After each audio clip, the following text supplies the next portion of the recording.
Hello, students. Good evening, sir. Good Good evening. evening. Good evening, sir. Good Good evening, evening. sir. Good Good evening, afternoon, sir. sir. Evening, sir. कैसे हो? Sir बढ़िया। Afternoon बेटा। Sir बढ़िया। अच्छा अच्छा, ठीक है ठीक है ठीक है। चलो क्लास स्टार्ट करते हैं। Good evening.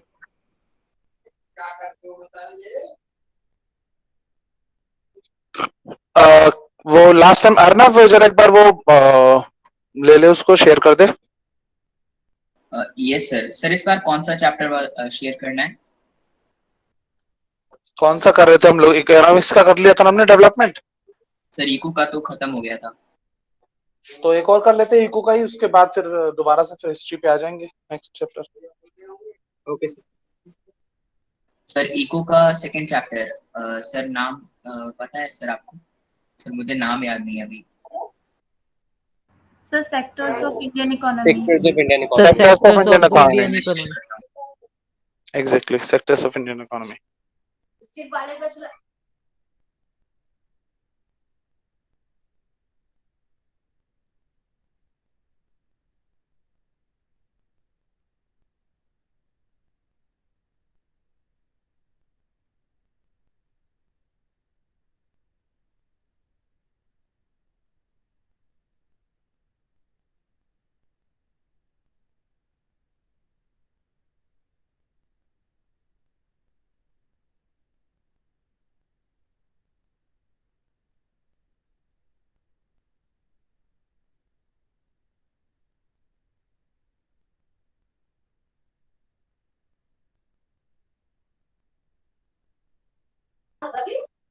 हो गया?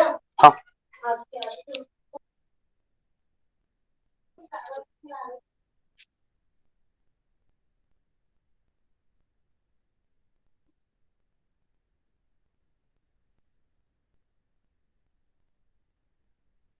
सर स्क्रीन विजिबल है?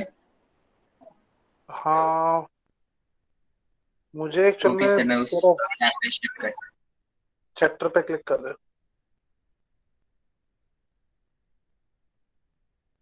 ऑलराइट,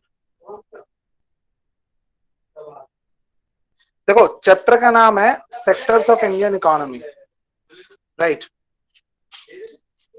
ना। विल सी कि देखो, इंडियन इकोनॉमी को पहले सेक्टर्स को समझने से पहले हमें समझना होगा कि ये इंडियन इकोनॉमी है क्या। ठीक है, किसी भी कंट्री की इकोनॉमी होती है, वहां पर उस पे उस समय अवेलेबल जितना पैसा है, जितना उसके पास जो भी चीजें हैं उसके पास, जो एज अ रिसोर्स काउंट होते हैं वो, प्लस अब इंडियन है तो इंडिया के बारे में बात करें तो इंडियन होगा, सिंपल सी बात है। इकोनॉमी की बात अगर हम करते हैं तो इकोनॉमी में तो हम सिंपल सी बात है कि जो भी हमारे पास वैल्यू है, हमारे पास जो करेंसी की हमारी, उसको हम किस तरह से देख रहे हैं, तो ये बेसिकली इकोनॉमी है। और इकोनॉमी में हम सेक्टर्स की अगर हम बात करेंगे तो हमारे पास बेसिकली तीन सेक्टर्स यहाँ पर हैं, प्राइमरी, सेकेंडरी एंड टर्शरी। ठीक है, प्राइमरी सेक्टर अगर हम देखो, किसी भी इकोनॉमी को रन करने के लिए दो तीन चीजें की बहुत ज्यादा जरूरत है। ठीक है, पहली चीज होती है कि अगर फॉर एग्जाम्पल किसी भी आप कोई छोटा सा बिजनेस कर रहे हैं, तो उस बिजनेस में आपको रॉ मटेरियल की जरूरत होगी। फिर उसके बाद आपको उसको जो मैन्युफैक्चर होकर के वो नया बन के आएगा, वो उसकी जरूरत होगी। फिर लास्ट में उसको शॉप पर बेचने वाले की जरूरत होगी। ठीक है, तो ये बेसिक तीन चीज होती है। सेम ये कंट्री के साथ भी होता है। और उसमें भी हम ये जो तीन सेक्टर्स हमने डिवाइड किए, तो वो तीन सेक्टर्स कैसे कैसे उसमें रोल करते हैं अपना प्ले, ये बहुत इंपॉर्टेंट है। ठीक है, तो इसके ओवरव्यू को एक बार हम पढ़ लेते हैं। कौन पढ़ना चाहेगा? Sir, may I? Sir, may I? पहले शायद मेरे को कृष्णा की आवाज आई, तो कृष्णा से शुरू Yes, sir. करते हैं, फिर बाकी ओवरव्यू पढ़ दे एक बार Krishna. Okay, sir. As a human being, we perform various activities every day. All those activities give which give us income in return are called economic activities. These are related to production, distribution, and consumption of goods and services, whereas those activities which do not give us income in return but are undertaken out of love, affection, sympathy, or recreation are called non-economic activities. A framework in which economic activities are performed is called an income. It is sum total of all economic activities such as production, distribution, consumption, exchange, etc. Grouping the economic activities according to some important criteria is known as sector. सब पढ़ दिया? देखो, यहाँ पर हमें दो चीजें सीखने को मिली। पहली चीज तो है इकोनॉमिक जो एक्टिविटी है वो, और non economic activity. Economic activity मतलब जिसमें किसी भी तरह से पैसा इन्वॉल्व होता है, वो economic activity. Non economic activity जिसमें पैसा इन्वॉल्व नहीं होता है, जिसमें और बहुत सारी फीलिंग्स होती हैं आपके साथ, सिंपैथी हो गई या फिर ये सब चीजें, तो वो सब चीजें आपको नॉन इकोनॉमिक एक्टिविटीज में काउंट होती हैं। नाउ ये इकोनॉमिक एक्टिविटीज जो वर्क करते हैं वो बेसिकली इनको जितनी भी जिस फ्रेमवर्क में ये सब काम करती हैं उसको हम इकोनॉमी कहते हैं, ठीक है। अब ये सारी एक्टिविटीज का जो भी सम होता है, चाहे वो प्रोडक्शन हो, डिस्ट्रीब्यूशन हो, कंजम्पशन हो, एक्सचेंज हो, ठीक है, और बाकी जो भी चीजें होती हैं, ये सारा कुछ उसके उसका एक टोटल होता है, ठीक है। और उस सबको एक साथ एक्टिविटीज को अगर हम ग्रुप कर दें, उसको एक इकट्ठा कर दें, तो ये सारी चीजें उसके सेक्टर्स को डिफाइन करती हैं, ठीक है। Now sectors of Indian economy, there are 3 sectors basically, जो मैं बता चुका हूँ, प्राइमरी, सेकेंडरी, टर्शियरी। देखो सिंपल सी बात है, बहुत आसान तरीके से समझा दे रहा हूँ, ठीक है। प्राइमरी सेक्टर यानी फर्स्ट सेक्टर, यानी किसी भी तरह की चीज के लिए पहली सेक्टर जिसकी जरूरत होती है वो होता है प्राइमरी। अब फॉर एग्जाम्पल हमें खाना खाना है, तो उसके लिए सबसे पहला सेक्टर कौन सा होगा जिसकी हमें जरूरत होगी?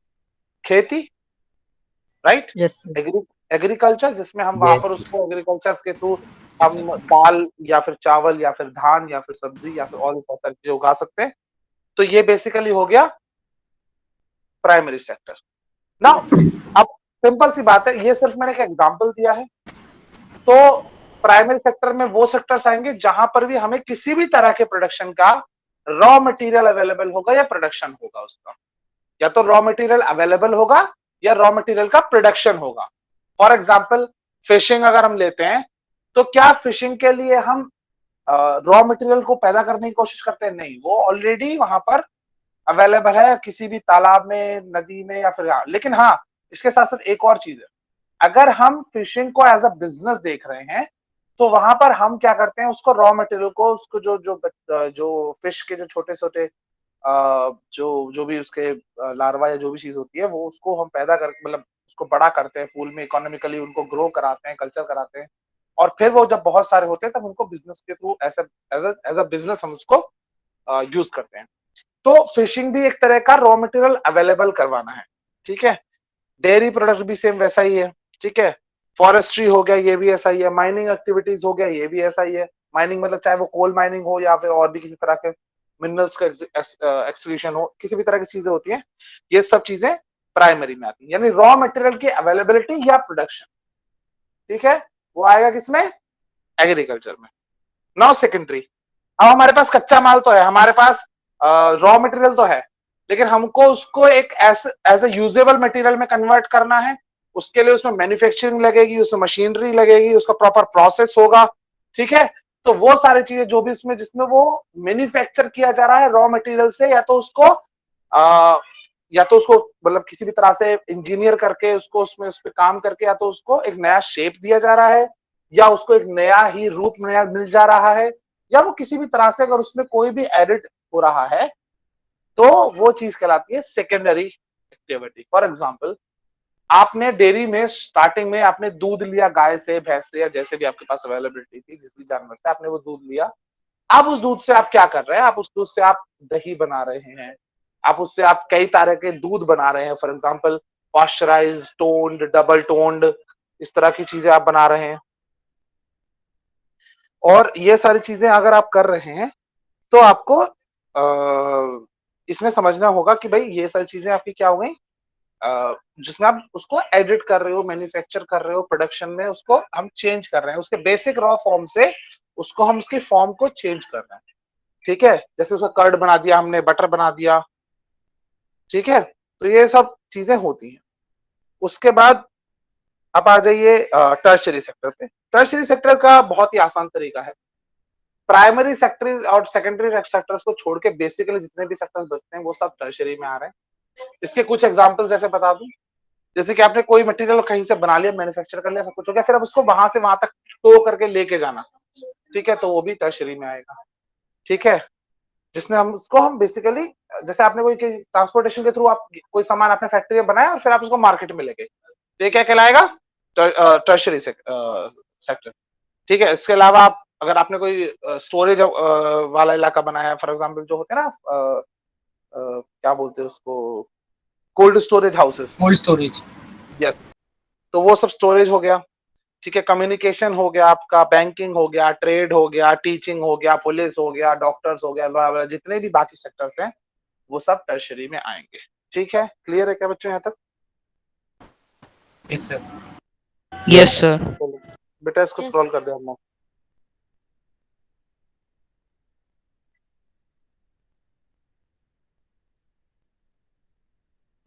नाउ जीडीपी की बात करते हैं।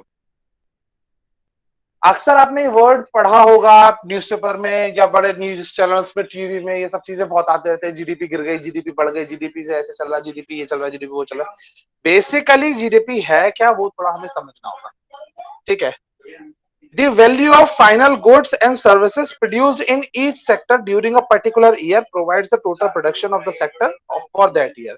Now the sum of the production in the three sector gives what is called the gross domestic product of the country, यानी जीडीपी। जीडीपी इसको आसान भाषा में क्या, देखो बेसिकली जो हमने गुड्स या सर्विसेज जो हमने बनाई है हर सेक्टर में, सारे सेक्टर से मिला करके एक पूरे साल भर, तो साल भर में, ठीक है, उस एक पर्टिकुलर साल भर, ठीक है, now the total production of the sector of that year, मतलब पूरे साल भर में उस सेक्टर का हमने जितना भी प्रोडक्शन किया है, रॉ मटेरियल मैन्युफैक्चर किया है, या फिर हमने जो भी सर्विसेज दी हैं, वो सारा कुछ। ठीक है, अब इसका this sum of the production of three sectors gives what is called GDP. Now अलग अलग सेक्टर्स को हमने देखा, अब उन तीनों सेक्टर्स में जितना भी प्रोडक्शन है या सर्विसेज है, सबको मिला करके उसका जो सम होता है वो कहलाता है ग्रॉस डोमेस्टिक प्रोडक्ट। ठीक है, अब now this is the value of all final goods and services produced with in a country during a particular year. यानी अगर हम देखें 2020 का, अगर हम देखेंगे तो जीडीपी, तो जनवरी 2021, 1 जनवरी 2021 से 31 दिसंबर 2021 के बीच में जितना भी प्रोडक्शन हुआ है, जो भी सर्विसेज प्रोवाइड की गई हैं, जो भी मैन्युफैक्चर किया गया है चीजें, वो सब कहलाता है ग्रॉस डोमेस्टिक प्रोडक्ट। ठीक है, यहां तक बच्चों क्लियर है क्या? Yes sir. यस अच्छा, सर। दीक्षा, दीक्षा Yes, sir. क्या हुआ बेटा, तबीयत ठीक नहीं है? No, sir, मेरी थोड़ी फीवर हो रहा था मुझे। अच्छा कोई बात नहीं, तो मैं तेरे को नहीं पढ़ने दूंगा। कोई और पढ़ना चाहता है? मानवी पढ़ेगी? मोक्षिका? Yes sir. अच्छा ठीक है, तो मानवी एक काम कर, जीडीपी वाला से, जीडीपी वाला भी और हिस्टोरिकल चेंजेस इन सेक्टर्स, ये सारा तू एक बार मेरे को पढ़ के बता, फिर इसको एक्सप्लेन करते हैं हम। Okay sir. Gross domestic product, the value of final goods and services produced in each sector during a particular year, provides the total production of sector for that year. The sum of production in the three sectors give what is called the gross domestic product, GDP, of the country. It is the value of all final goods and services produced within a country during a particular year. Historical change in sectors. Primary sector was the most important sector of economic activity. As the method of farming changed and agriculture sector began to prosper. It produced much more food than before. Many people could now take up other activities. At this stage, most of the goods produced were naturally product from the primary sector, and the most people were also employed in this sector. Secondary sector gradually become the most important sector in the total population and employment with each method of manufacturing. In the past 100 years, there has been further shift from secondary to tertiary sector in developed country. The services sector has been the most important in terms of total production. Most of the working people are the employed in the service sector.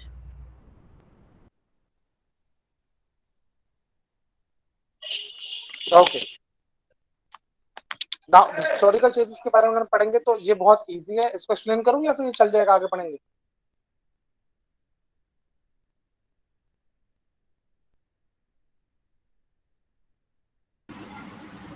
Sir आ गया समझ में। पक्का पक्का बच्चों, या फिर मैं explain कर देता हूँ एक बार इसको? सर एक बार ब्रीफली कर दो।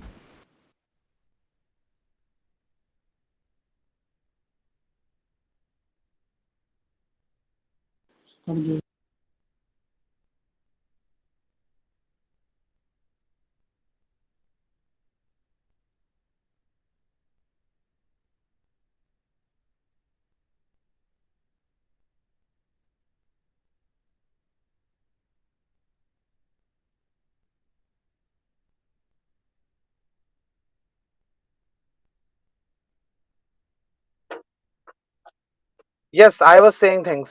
ये इसने स्क्रॉल क्यों कर दिया बेटा? मेरी तरफ से म्यूट हो गया था वो गलती से।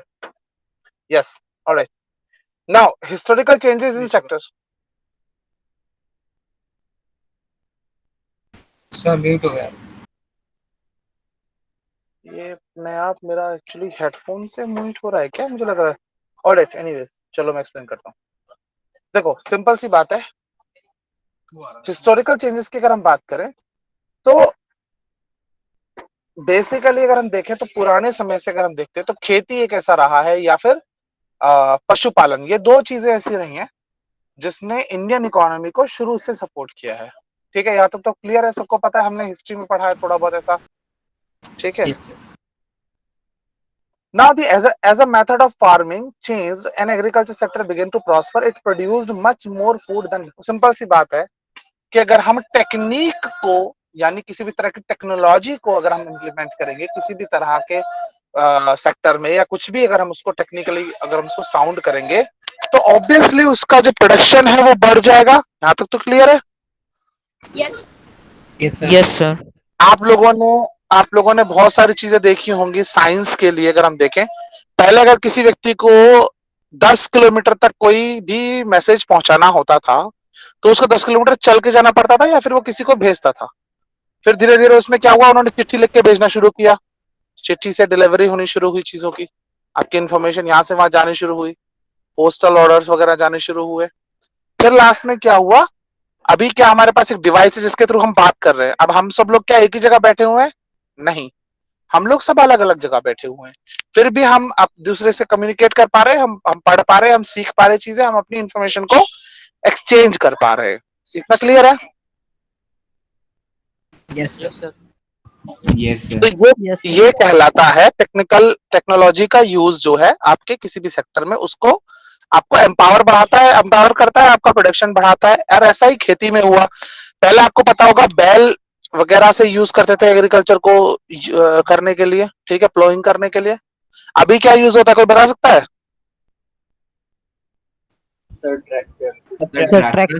शाबाश, ट्रैक्टर होते हैं। ठीक है, पहले नॉर्मल बेसिक जो सीड्स होते थे वही यूज करते थे। अब आप देख रहे हैं तो जेनेटिकली मॉडिफाइड सीड्स भी यूज हो रहे हैं, बहुत बेटर सीड्स यूज हो रहे हैं बहुत सारी चीजों में। हाँ मनोज। सर एचवाईवी सीट मिला। हाँ, HYV सीड्स हो रहे हैं, बिल्कुल ठीक है। Sir Now at high this, yielding variety. हाँ जी, वही वही वही उसका वो है full form. At this stage, most of the goods produced were natural products from the primary sector, and most of the people were also employed in the sector। Simple सी बात है, पहले ज्यादातर चीजें नेचुरल। कभी आप में से किसी ने गन्ने की खेती होती देखी है? Yes sir. उसमें क्या करते हैं, जो गन्ना होता है उसी को काट करके उसको ही बोया जाता है। यहाँ तक तो पता है? Yes sir. Sir yes sir. ये पता है। अगर उसको अगर हम ये देखते हैं कि भाई अगर वो अगर उसको हम फर्टिलाइजर्स के थ्रू अगर हम उसमें अच्छे खासा यूरिया डालते हैं, या फिर और बहुत सारे कुछ खाद अच्छी तरह के डालते हैं, तो कहीं ना कहीं उसका प्रोडक्शन बढ़ेगा कि नहीं बढ़ेगा, आप मेरे को बताइए। यस सर बढ़ेगा। हाँ, लेकिन अगर हम उसमें बहुत सारे केमिकल यूज करेंगे तो कहीं ना कहीं वो over a long period of time over long course of time वो थोड़ा थोड़ा उसका जो सर सॉइल क्या कहते हैं फर्टिलिटी फर्टिलिटी है वो कम हो जाएगी सॉइल कम की। हो जाएगी। एग्जैक्टली तो वो जो उसके लिए फिर हम आप क्या हुए अब हम वो ऑर्गेनिक जो खाद है वो उन सब पे शिफ्ट हो रहे हैं, ठीक है। Yes sir. और नाउ दिस लाइक पिछले 100 सालों में हमने एक चीज देखी है, सेकेंडरी और टर्शियरी सेक्टर्स के बारे में। देखो पिछले पहले क्या था, 50-100 साल पहले ज्यादातर पॉपुलेशन जो थी वो किस पे डिपेंड थी, प्राइमरी सेक्टर पे। प्राइमरी सेक्टर मैंने आपको ऑलरेडी बता दिए, बहुत सारे सेक्टर्स में, जैसे एग्रीकल्चर हो गया आपका, या फिर आपका फिशिंग हो गई आपकी, ठीक है, आपकी इस तरह की चीजें, रेशम पालन हो गया आपका, ठीक है, मधुमक्खी पालना, मतलब किसी भी तरह की चीजें जो कि आपको बेसिकली जिसमें आपको किसी तरह का प्रोडक्शन करना है, वो आपको सब किस में काउंट होता है, प्राइमरी सेक्टर में।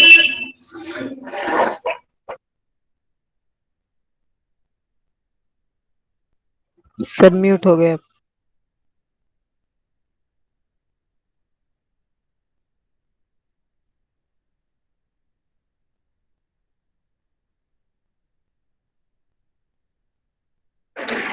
अरे बच्चों मुझे लग रहा है या तो मेरे ईयरफोन की वजह से म्यूट हो रहा है या क्या हो रहा है।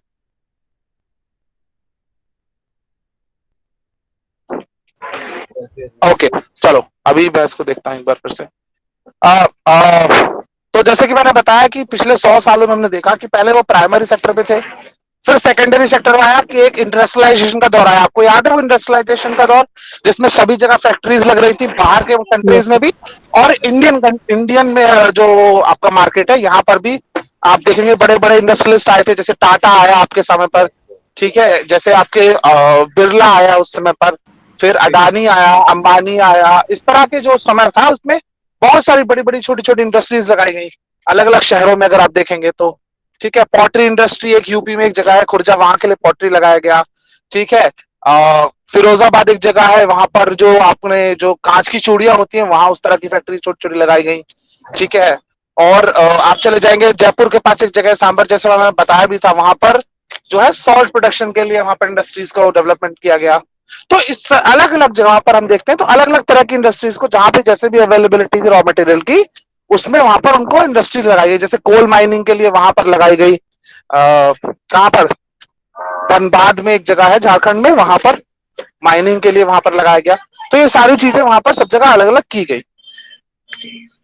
उसके बाद अब आप देखेंगे तो टर्शरी जो सेक्टर है वहां पर ज्यादा चीजें हो रही है। जैसे आप देखेंगे तो हॉस्पिटैलिटी हो गया, होटल मैनेजमेंट जिसमें हो रहा है, वो सब चीजें आपको ज्यादा मिल रही हैं। टीचिंग के लिए बहुत सारे ऑप्शन है, डॉक्टर्स आजकल कितना आपने देखे होंगे, आप में से बहुत सारे लोग का ड्रीम होगा कि आप इंजीनियर या डॉक्टर या कुछ और बनना चाहेंगे, तो वो किसी भी तरह का सेकेंडरी या प्राइमरी सेक्टर तो है नहीं, वो तो सब टर्शरी सेक्टर है, right. Yes sir. Yes sir.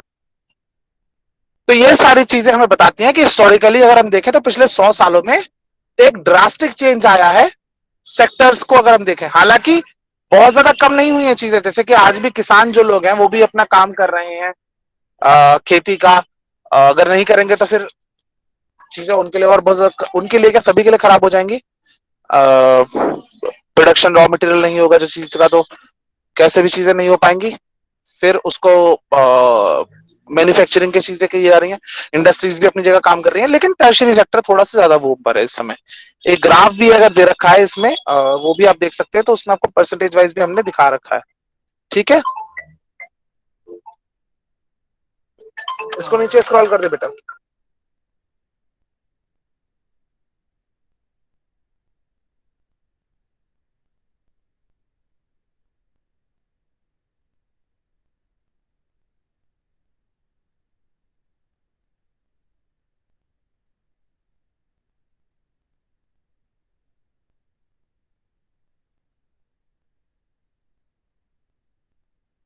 Sir आप म्यूट हो।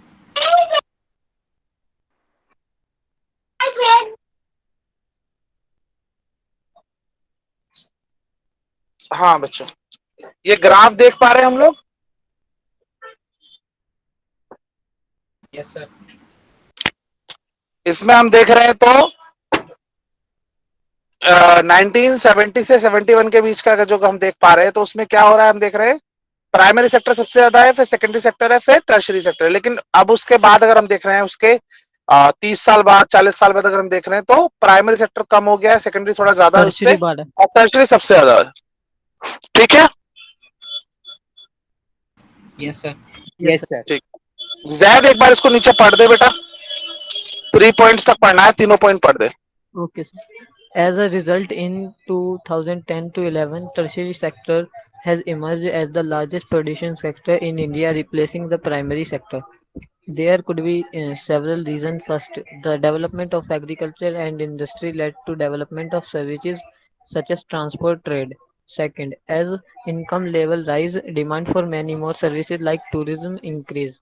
Third, over the past decades, certain new services such as based on information and communication technology have become important and essential. However, you must remember that not all of the service sector is growing equally well. Only a part of this sector is growing in importance. सब पढ़ लो। हाँ जी बच्चों, देखो तीनों point से हमें क्या basic समझ में आ रहा है। एग्रीकल्चर इंडस्ट्रीज या फिर मतलब एग्रीकल्चर और इंडस्ट्री, इन्होंने क्या किया, टर्शरी जो सेक्टर है उसके डेवलपमेंट में भी काम किया। क्योंकि एग्रीकल्चर होगा तभी तो आप मैन्युफैक्चर कर पाओगे, और मैन्युफैक्चर होगा तभी तो आप उसको ट्रांसफर कर पाओगे ट्रांसपोर्ट के थ्रू। ठीक है, तो कहीं ना कहीं एक दूसरे से इंटरकनेक्टेड तो है ये ना। इनकम लेवल जो से बढ़ा है लोगों का, तो लोगों की डिमांड जो है वो टर्शरी सेक्टर में बढ़ गई है। जैसे टूरिज्म, पहले लोग घूमने कब जाते थे, अगर आप हमारी जनरेशन या हमसे पुरानी जनरेशन की अगर आप बात करोगे तो नानी के घर जाना साल में एक बार बहुत बड़ी छुट्टी होती थी आपकी। Like it was a vacation, proper vacation. अगर आप अपने पेरेंट्स से भी बात करेंगे तो मुझे लगता है कि नानी के घर जाना, दादी के घर जाना, ये बहुत हमारी छुट्टियां हुआ करती थी। टूरिज्म के नाम पर हम लोग ये करते थे। अभी अगर हम देखते हैं तो हम साल में 2 बार या 3 बार हम अलग अलग जगहों पर, जैसे पहाड़ों पर अगर हम जाते हैं, जम्मू एंड कश्मीर हो गया, हिमाचल हो गया, उत्तराखंड हो गया, वहां पर जाते हैं। कुछ पिलग्रिम्स हैं जहां पर हम तीर्थ यात्रा करने जाते हैं, जैसे कुछ आपके बनारस के मंदिर हो गए, मथुरा, अयोध्या, जम्मू कश्मीर में वैष्णो देवी मंदिर, और इस तरह के मंदिर है बहुत सारे अलग अलग जगहों पर, वहां पर चले जाते हैं। या फिर और भी बहुत सारी जगह होती हैं जहां पर आप जा सकते हैं। या फिर आप फिर और अगर आपको कुछ और आपकी अप्रोच है तो आप और भी बहुत सारे स्टेट्स में जा सकते हैं अलग अलग, जहां पर आपको अलग तरह के फूड्स के टेस्ट को मिल सकते हैं, आपको सी फूड ट्राई करने को मिल सकता है, आपको बहुत सारे साउथ में भी बहुत सारे टेम्पल हैं वहां जा सकते हैं, बहुत सारे मॉस्क हैं वहां जा सकते हैं, बहुत सारे चर्च है वहां जा सकते हैं। ठीक है, गुरुद्वारे हैं बहुत सारे वहां जा सकते हैं, मतलब कोई भी वर्शिप प्लेसेस होते हैं वहां जा सकते हैं। कुछ लोग जो होते हैं वो इनसे भी हटके कहीं सिर्फ छुट्टियों के लिए जाना चाहते हैं, जैसे गोवा हो गया वहां जा सकते हैं, मनाली शिमला हो गया वहां जा सकते हैं। ठीक है, मुंबई जा सकते हैं, या फिर अंडमान निकोबार जाते हैं, लक्षद्वीप जाते हैं। ये हो गए इंडियन एरियाज में। इसके बाहर फिर जा सकते हैं आप इंटरनेशनल, अगर आप ट्रेवल करना चाहते हैं तो आप बहुत सारे कंट्रीज में आप जाते हैं। ठीक है, यूएस हो गया, यूके हो गया, ऑस्ट्रेलिया हो गया, न्यूजीलैंड हो गया, मलेशिया, सिंगापुर एंड ऑल, मतलब बहुत सारे ना। I am just giving you random example कि हम ट्रैवल बहुत कर रहे हैं टूरिज्म के नाम पर, और टूरिज्म जो है वो टर्शरी सेक्टर है, तो उसने एक अच्छा खासा पुश दिया है टर्शरी सेक्टर को प्रमोट होने के लिए।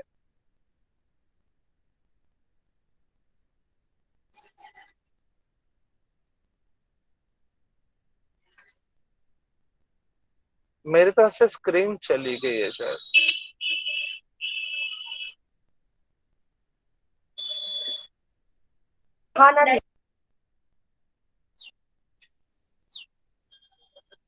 सर नहीं गई है। स्क्रीन तो दिख रही है। आई डोंट नो, मुझे नहीं दिख पाई। सर रिफ्रेश कर लो। सर मैं फिर से एक बार प्रेजेंट करता हूँ। मैं एक बार लीव करके दोबारा रिज्वाइन भी कर लेता हूँ साथ साथ।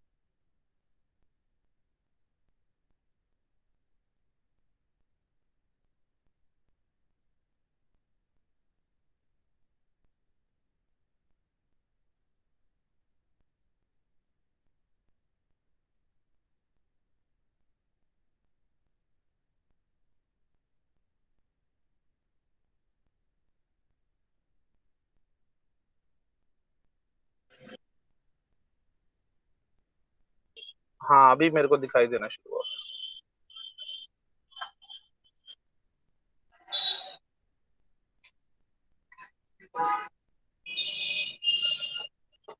Now we talk about employment.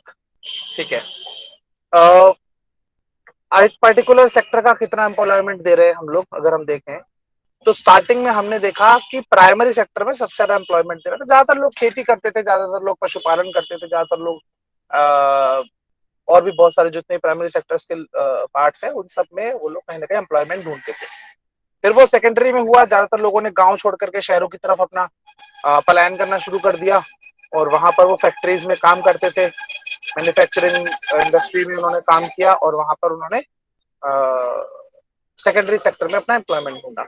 आज टर्शरी सेक्टर में अगर देखा जाए तो उसमें अवेलेबिलिटी है हमारे पास एम्प्लॉयमेंट की, और ज्यादातर लोग, आप में से भी मैंने जैसा एग्जांपल दिया अभी कि अगर हमारी क्लास में इस समय लगभग 35+ स्टूडेंट्स हैं, तो उसमें अधिकतर लोग या तो डॉक्टर्स या इंजीनियर या फिर और भी कुछ बनना चाहेंगे। वो कोई उनमें से कम ही लोग ऐसे होंगे जो खेती करना चाहते हैं या फिर जो किसी तरह के सेकेंडरी जो सेक्टर है उसमें इन्वॉल्व होना चाहते हैं। कोई है आप में से?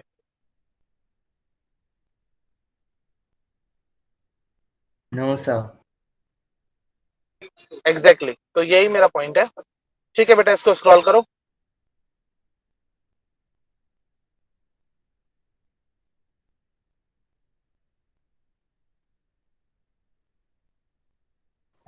Sir mute of.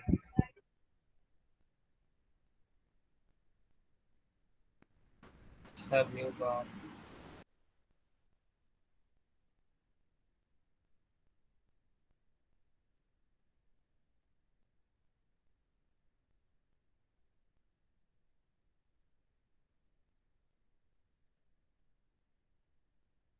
कैसे लगा मैंने फिर उस समय? हाँ बेटा, अभी आवाज आ रही मेरी? Yes sir. Yes sir. देखो, इसको कोई बच्चा पढ़ेगा मेरे लिए? मोक्षिका,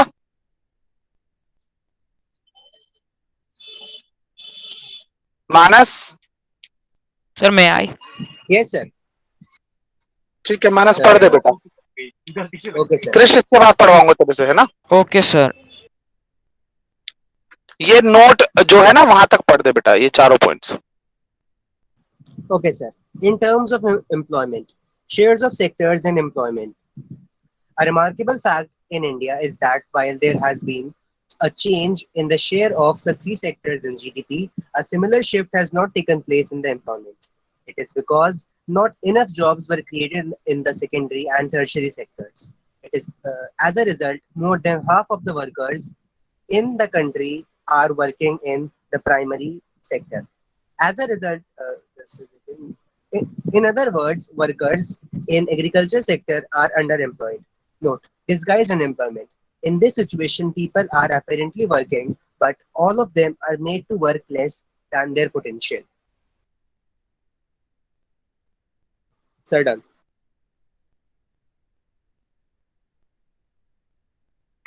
अच्छा ओके, तो देखो जीडीपी की शिफ्ट की बात अगर हम करते हैं तो ये सिंपल सी बात है कि हमने देखा कि हो क्या रहा है, जीडीपी का शिफ्टिंग का क्या इशू है, वो कैसे बढ़ रहा है या घट रहा है, उसको हम थोड़ा सा देखते हैं। ठीक है, 3 सेक्टर्स में जो हमें अभी हमें पता चला जीडीपी होती क्या है, तो तीनों सेक्टर्स का जितना भी प्रोडक्शन है या फिर सर्विसेज है वो सब कुछ मिल करके जीडीपी कहलाता है। लेकिन एम्प्लॉयमेंट में उतनी शिफ्ट नहीं हो पा रही है डायरेक्टली देखा जाए जितनी की जीडीपी के थ्रू हो रही थी, क्योंकि वहां पर कलेक्टिवली देखा जाता है, यहाँ पर सेक्टर वाइज देखा जा रहा है। तो बाकी जो टर्शरी सेक्टर और सेकेंडरी सेक्टर थे उसमें उतनी जॉब्स अवेलेबल नहीं थी पहले, तो इस वजह से प्राइमरी सेक्टर में काफी अच्छी एम्प्लॉयमेंट हमको देखने को मिल रही थी। लेकिन बाद में क्या हुआ, मैंने जैसे कि बताया कि प्राइमरी सेक्टर्स में भी धीरे धीरे चीजें कम होनी शुरू हुई, लोगों का इंटरेस्ट कम हुआ, सेकेंडरी में सेक्टर में ऑप्शंस बढ़े, सैलरी लोगों की बढ़ी, वेजेस बढ़े, तो लोग सेकेंडरी में शिफ्ट कर गए और फिर धीरे धीरे टर्शरी में शिफ्ट कर गए। तो बेसिकली यही चीजें हमको देखने को मिलती हैं इतनी सारी चीजों में। Now this disguised unemployment की अगर हम बात करें, in this situation people are apparently working but all of them are made to work less than their potential. Now if we talk about current scenario of every country, आज स्थिति क्या है कि आप देखें तो जितने भी जॉब्स में आपके कोई भी मतलब पूरे दुनिया में कोई भी लोग जो जॉब्स में थे, वो लोगों को उनसे जो जितनी सैलरी वो प्री कोरोना वाले पीरियड में, प्री कोविड पीरियड में थे ले रहे थे, वो उसके हाफ सैलरी या फिर 3/4 सैलरी या फिर लाइक कोई भी any number less the previous salary वो लोग वहां पर ले रहे थे। आज स्थिति क्या है कि वो लोग उससे कम सैलरी ले रहे हैं, सॉरी। तो उतनी कम सैलरी में अगर वो लोग काम कर रहे हैं तो उनके पास जॉब्स तो है, काम तो चल रहा है, लेकिन उनकी पोटेंशियल से कम काम मिल रहा है, उनकी पोटेंशियल से कम वो सैलरी उनको मिल रही है। तो ये कहलाता है डिसगाइज्ड अनएम्प्लॉयमेंट। अनएम्प्लॉयमेंट तो है लेकिन डिसगाइज्ड है, राइट? क्लियर है क्या? Yes, sir. Yes, sir. ठीक है, इसको बेटा स्क्रॉल कर दे, उसको नीचे पढ़ते हैं।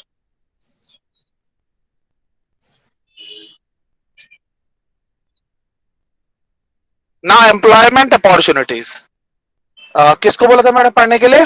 क्रिश को। Sir, मुझे employment क्रिश पढ़ दे opportunities. बेटा। Employment opportunities. There continues to be considerable underemployment in agriculture. There are people who are not employed at all. There are some measures that could be taken up for them.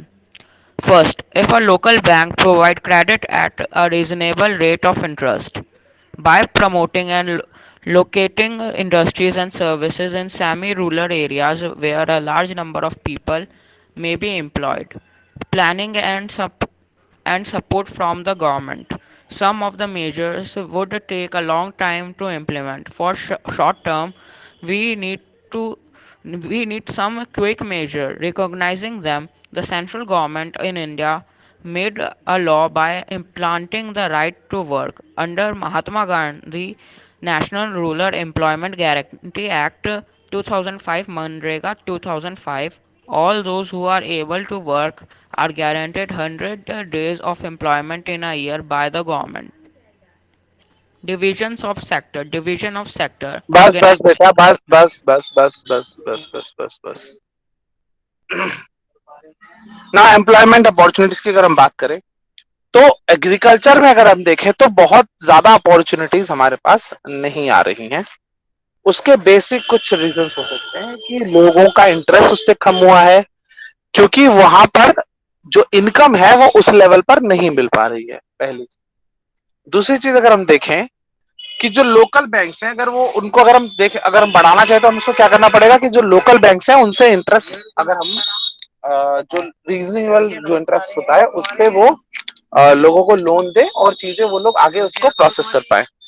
ठीक है ना। उसके अलावा एक और चीज हो सकती है कि by promoting and locating industries and services in semi rural areas where a large number of people may be employed. अब छोटे शहर जो होते हैं या गांव जैसे कस्बे, आपने वर्ड सुने ना, कस्बे, तहसील, ये वर्ड सुने ना? Yes, sir. ये सब एक छोटे शहर होते हैं। जैसे बड़ा शहर हो गया दिल्ली, दिल्ली से छोटे शहर मिले जुले आपने देखे होंगे। तो ये सारे शहर जहाँ पे आपके फोर फादर्स या फिर आपके ग्रैंड पेरेंट्स वगैरह कहीं रहते होंगे आपकी जानकारी में, या कोई और रिलेटिव रहते होंगे, उस तरह के छोटे शहर जो होते हैं, वहां पर अगर हम इंडस्ट्रियलाइजेशन की बात करें, वहां पर अगर अपॉर्चुनिटीज को बढ़ाया जाए तो वहां पर भी लोगों को एम्प्लॉयमेंट मिल सकता है। ठीक है। नंबर 3 अगर हम देखें, planning and support from the government. ये बहुत इंपॉर्टेंट है, सबसे एसेंशियल यही है कि अगर गवर्नमेंट उनको सपोर्ट करती है उनकी प्लानिंग में, उसको चीजों को अच्छे से एम्प्लॉयमेंट को जनरेट करने में काम करती है, तो कहीं ना कहीं एग्रीकल्चर में भी और उसके अलावा बाकी के भी प्राइमरी या सेकेंडरी सेक्टर में एम्प्लॉयमेंट का ग्रोथ होगा। ठीक है। Some of the measures would take a long time to implement. Simple सी बात है, कुछ मेजर्स को समय लगेगा बहुत ज्यादा उसको इम्प्लीमेंट करने में, और कुछ मेजर्स जो चीजें हैं उसमें उसको शॉर्ट टर्म के लिए में क्या करना पड़ेगा, हमें कुछ सम लेकिन कुछ क्विक मेजर्स करने पड़ेंगे। जैसे कि जो सेंट्रल गवर्नमेंट है उन्होंने ये चीज समझी कि भैया हमको अगर कुछ करना है तो अगर हमें क्विक मेजर्स को परस्यू करना पड़ेगा और हमें कुछ ना कुछ नई तुरंत ऐसी चीजें लानी पड़ेंगी जिससे चीजें तुरंत बढ़े। और इस वजह से उन्होंने एक लॉ उन्होंने बनाया। वो लॉ क्या था? वो कहता है कि Mahatma Gandhi national rural employment guarantee act 2005, यानी 2005 में महात्मा गांधी नाम से एक योजना बनाई गई जिसमें 100 दिन का काम देने का गवर्नमेंट ने प्रॉमिस किया कि भाई ठीक है, जितने भी लोग अनएम्प्लॉयड हैं उनको 100 दिन तक गवर्नमेंट जो है वो जॉब देगी और उनको उसके बदले में पेमेंट किया जाएगा।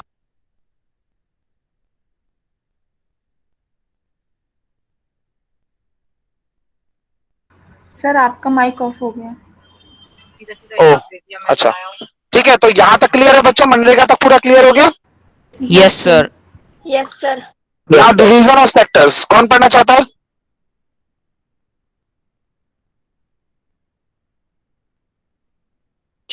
ज्योत्सना पढ़ना चाहती है? शायद अभी तुमने पढ़ा नहीं बाबू, आज का क्लास में पढ़ा नहीं शायद? सब पढ़ लिया। तो रुक जाना, बाकी लोग को मौका दे फिर। ज्योत्सना पहले तुम पढ़ो, फिर अगर कोई नहीं पढ़ेगा तो मैं तेरे को दोबारा मौका दे दूंगा, टेंशन ना ले। ठीक है ज्योत्सना, एक काम करो, ऑर्गेनाइज सेक्टर पूरा पढ़ो, ठीक है, उसके बाद फिर हम अनऑर्गेनाइज किसी और से पढ़वाएंगे। Okay, sir. Division of sectors: organized and unorganized. Organized sector. First, organized sector covered those enterprises or places of work whether the terms of employment are regular. Second, they are registered by the government and have to follow its rule and regulation. Third, it is called organized because it has some formal processes and procedure.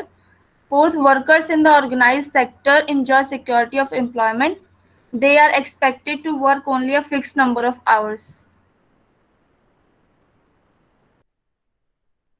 ठीक है बेटा। Now देखो, अगर हम देखते हैं तो sector को अगर हम डिवाइड करते हैं तो दो तरह के सेक्टर्स में डिवाइड कर सकते हैं। सिंपल सी बात है, एक ऑर्गेनाइज्ड और एक अनऑर्गेनाइज्ड। ऑर्गेनाइज्ड मतलब जिसमें चीजें ऑर्गेनाइज्ड हो, किसी सिस्टम में हो, किसी प्रोसेस में चल रही हो। अनऑर्गेनाइज्ड जिसमें किसी सिस्टम को या फिर किसी प्रोसेस को प्रैक्टिस नहीं किया जा रहा हो। ठीक है, now we come for we go to understand organized sector any more further. We got to know all these things which are written in this title. Organized sectors covers those enterprises or places of work whether the terms of employment are regular. Simple सी बात है, जहां पर employment यानी नौकरी यानी jobs की जो भी रेगुलरिटीज हैं, जितनी भी प्रोसेस है वो रेगुलर है और उनमें किसी भी तरह के इरेगुलरिटीज नहीं है। ठीक है, now they are registered by the government and have to follow its rules and regulation. अब ये जो क्या होता है, गवर्नमेंट ना अलग अलग फैक्ट्रीज को, अलग अलग जो कंपनीज होती हैं वो अलग अलग उसमें उनको रजिस्टर कराती है अपने यहाँ, और उनको उसमें उनके जो कुछ लॉज होते हैं, उनके जो रूल्स होते हैं, उनको उसमें प्रैक्टिस करना होता है। जैसे कि आप पहली चीज आप सैलरीज देंगे, जो वेजेस देंगे, प्रॉपर सैलरीज देंगे। उसके बाद सैलरीज के बाद नंबर आता है पीएफ का, ठीक है, प्रोविडेंट फंड होता है। एक चीज और होती है जिसे ईएसआई बोलते हैं, जिसको इसमें क्या होता है, जो कम इनकम की जो लेबर है आपके यहाँ, उसमें आप उनको हेल्थ बेनिफिट्स प्रोवाइड कराते हैं गवर्नमेंट के थ्रू। ठीक है, कुछ एक छोटा सा प्रीमियम देके 100, 200, 500 रुपए, और फिर आपको उसमें कुछ समय के लिए आपको मेडिकल कवर मिल जाता है। तो ये एक तरीके की ईएसआई है।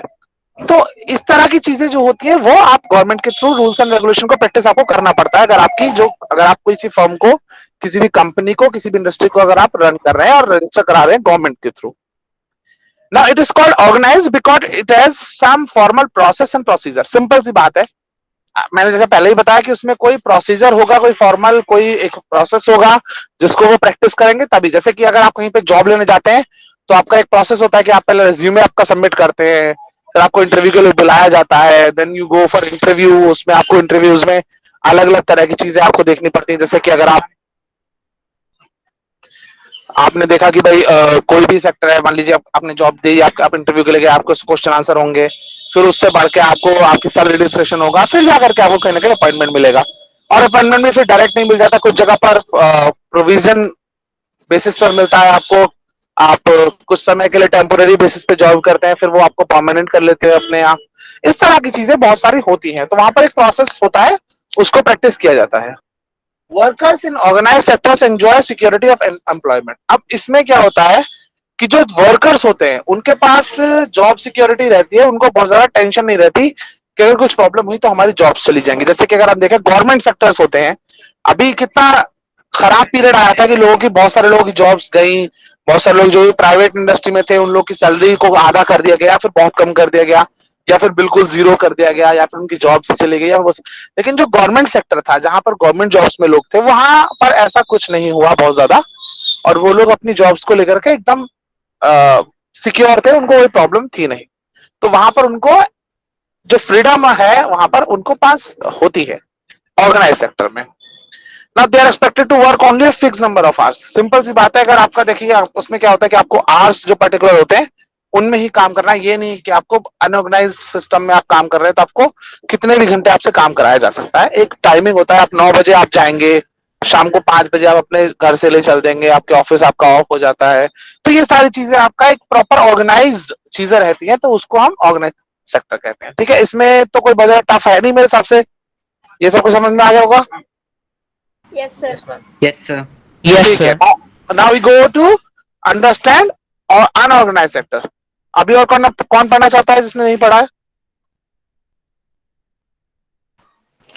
नारायण, नारायण, नारायण के बाद जय तुम पढ़ देना, पहले नारायण को पढ़ा देते हैं। ठीक है बेटा नारायण, ये अनऑर्गेनाइज सेक्टर तुम पढ़ दो, उसके बाद फिर हम देखते हैं आगे।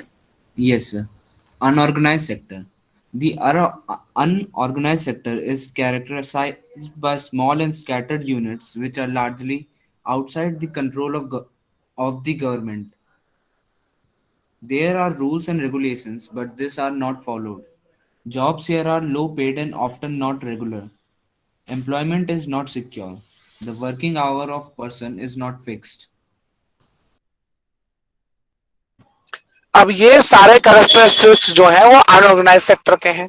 जहां पर चीजें ऑर्गेनाइज ना हो वो सेक्टर कौन सा हो गया? अनऑर्गेनाइज सेक्टर हो गया। जहां पर कोई रूल्स एंड रेगुलेशन नहीं है, क्योंकि वहां पर किसी तरह का गवर्नमेंट रजिस्ट्रेशन नहीं है, जहां पर जॉब्स जो है वो बहुत लो वेजेस प्रोवाइड कर रही है, या फिर उनको बहुत ज्यादा इनकम मिली नहीं रही, या फिर जीरो ऑलमोस्ट इनकम है। ठीक है, जहां पर एम्प्लॉयमेंट जो है वो एम्प्लॉय जो है वो बिल्कुल भी सिक्योर नहीं है, उसकी जॉब कभी भी जा सकती है, किसी बेसिस पे जा सकती है। ठीक है, और सबसे लास्ट में कि उसके कोई आवर्स जो है वो डिफाइंड नहीं है। अब देखो इसके कुछ एग्जांपल्स मैं आपको छोटे छोटे बताता हूँ। जैसे खेतों में काम करने वाले मजदूर होते हैं, आपके पास खेती है तो आप क्या काम कर रहे हैं आकर के। ठीक है, ऑर्गेनाइज तो है नहीं वो लोग कि उनको उतना सैलरी मिलना ही है। कुछ कोई कोई फॉर एग्जांपल ज्यादा काम कर सकता है तो आप उसको ज्यादा सैलरी दे देंगे, कोई कम काम करता है तो उसको कम सैलरी दे देंगे। लेकिन आप ऐसा भी कर सकते हैं कि सबको बराबर सैलरी कर दे कि भाई देखो ऐसा है, मेरे यहाँ तो 400 रुपए सैलरी, 400 रुपए दूंगा, सबको 15 घंटे काम करना पड़ेगा। सिंपल सी बात है, तो कोई ज्यादा काम करे कम काम करे उससे कोई फर्क नहीं पड़ता। अगर वो 15 घंटे आपके खेत में बैठा हुआ है तो आप उसको प्रॉपर बराबर सैलरी दे रहे हैं आपको, क्योंकि आपको एक कोई ऑर्गेनाइज नहीं है ना चीजें उसमें खराब। ज्यादा काम करने वाले को कम का सैलरी मिल सकती है, कम वाले को ज्यादा मिल सकती है। सर मैं होगी तो ये सारी चीजें भी होंगी। दूसरा, जॉब सिक्योरिटी नहीं है उनके पास। आपके खेत का काम खत्म, आपने उनको हटा दिया। कई बार ऐसा भी होता है कि खेत का काम भी खत्म नहीं है, फिर भी आपने हटा दिया, यार तुम लोग सही काम नहीं कर रहे, भागो ऐसे, हम तो दूसरे बंदे लेके आएंगे।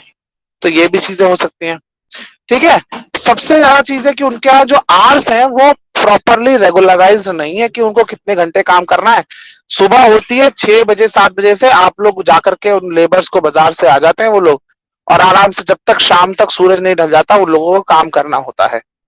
कोई उनके बीच में रेसेस का या फिर लंच ब्रेक का प्रॉपर टाइम नहीं है, उनका कोई ज्वाइन इन टाइम नहीं है, कोई पंच आउट टाइम नहीं है। वो बस एक आंख बंद करके आ जाते हैं और काम करते हैं और घर जाते हैं। तो ये उनका बेसिकली अनऑर्गेनाइज सेक्टर है। उनके पास सिक्योरिटी नहीं है, कुछ भी किसी भी तरह की कोई रूल्स एंड रेगुलेशन नहीं है, कोई भी उनके पास फंड्स, प्रोविडेंट फंड्स या इस तरह की कोई स्कीम नहीं है, कोई मेडिकल क्लेम या फिर कोई इस तरह के हेल्थ इंश्योरेंस टाइप की कोई भी चीज नहीं उनको प्रोवाइड की जाती है। तो बहुत सारे नुकसान होते हैं अगर आप अनऑर्गेनाइज सेक्टर में काम कर रहे हैं या फिर कैसे भी किसी भी तरह की चीजें में हैं। ठीक है, यहाँ तक क्लियर है क्या बच्चों? ये सर ठीक है, और इसको वो कर दे स्क्रॉल।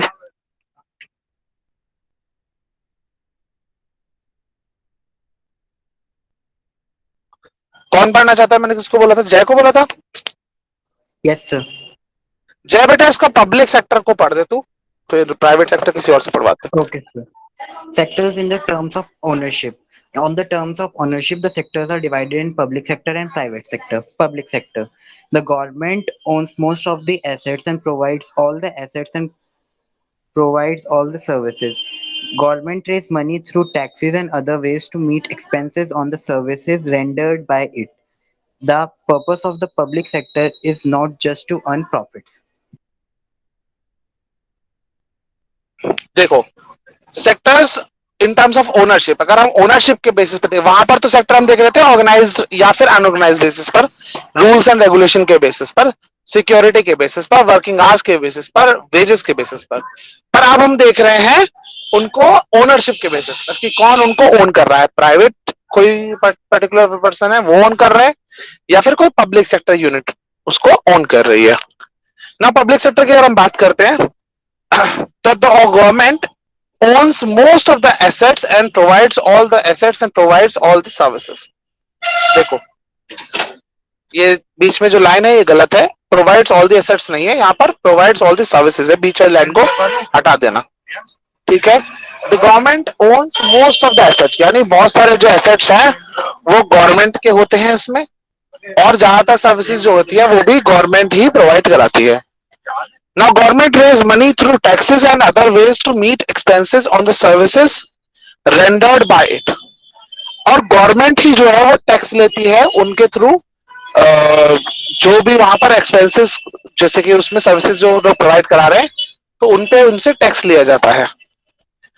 दिस सेक्टर ये this is very mature sort of sector. यहाँ पर जो उसका जो गोल है वो या जो उसका पर्पस है वो सिर्फ ये नहीं है कि उससे सिर्फ पैसा बनाया जा सके, राइट। गवर्नमेंट को सिर्फ ये मतलब नहीं होता कि वो पैसा बनाए, उनका लॉजिक ये भी होता है कि एम्प्लॉयमेंट मिले, लोगों का जीवन है वो आसान हो, लोगों की अगर प्रॉब्लम्स है तो वो उनको सॉल्व किया जा सके। जैसे कि अगर रोड्स नहीं है तो कंस्ट्रक्शन में वो लोग चाहते हैं कि रोड्स अच्छी बने, अगर वहां पर पानी नहीं आ रहा है तो वो चाहते हैं कि वाटर सप्लाई अच्छी हो, ठीक है। यहाँ तक क्लियर है क्या? Yes, sir. ठीक है, अब कौन पढ़ना चाहता है जिसने आज पढ़ा नहीं है? पहले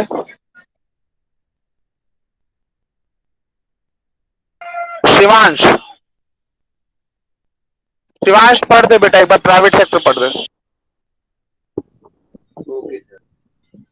Private sector. In private sector, ownership of assets and delivery of services in the hands of private individual or companies. Activities of private sector are guided by the motive to earn profit.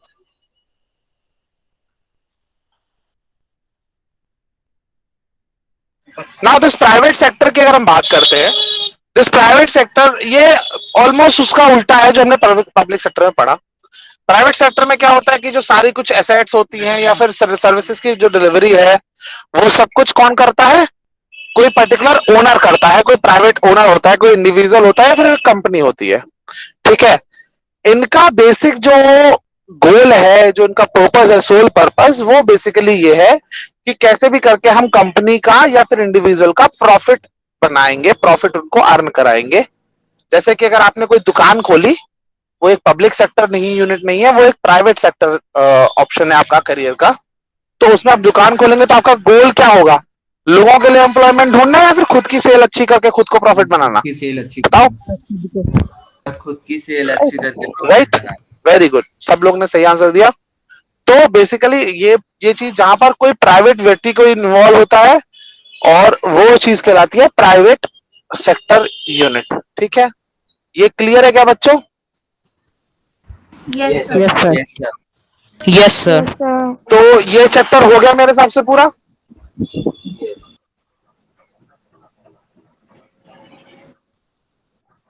Yes sir, हो गया शायद। एक काम करिए, आपके सबके पास ये open है, सुनिए बेटा, ऊपर करो ये जो इंपॉर्टेंट वर्ड्स मैंने दे रखे हैं। हाँ, और करो सम इंपॉर्टेंट टर्म्स। आप ही सभी को मैं ये अभी क्लास वर्क दे रहा हूं, आप सभी लोग ये सारे जितने भी हैं इनको आप अभी के अभी थोड़ा सा पढ़ेंगे और मैं सब में से किसी से भी पूछ सकता हूं कि उसका क्या मीनिंग है। I give you 5 minutes to just read all these words and memorize, try to memorize them, try to understand what are the meanings of them. ये सब कुछ मैं बता चुका हूं, मैं आपसे क्वेश्चन आंसर पूछूंगा अभी लाइव क्लास में, तो एक इंटरेक्शन भी हो जाएगा जो लास्ट टाइम हम लोगों ने जिस बारे में बात की थी। सो आई गिव यू 5 minutes, सही रहेंगे या 10 मिनट दे दूं आपको? 5 minutes. 5 मिनट सही है। 5 मिनट सही है? Yes sir. ठीक है, 5 मिनट्स में आपको देता हूं। आप ये सारी टर्म्स जितनी भी हैं इनको एक बार पढ़ेंगे और फिर मैं आप में से किसी से भी पूछूंगा तो आपको you have to answer them properly, right? चलिए, your time starts is 5-1, your time starts now.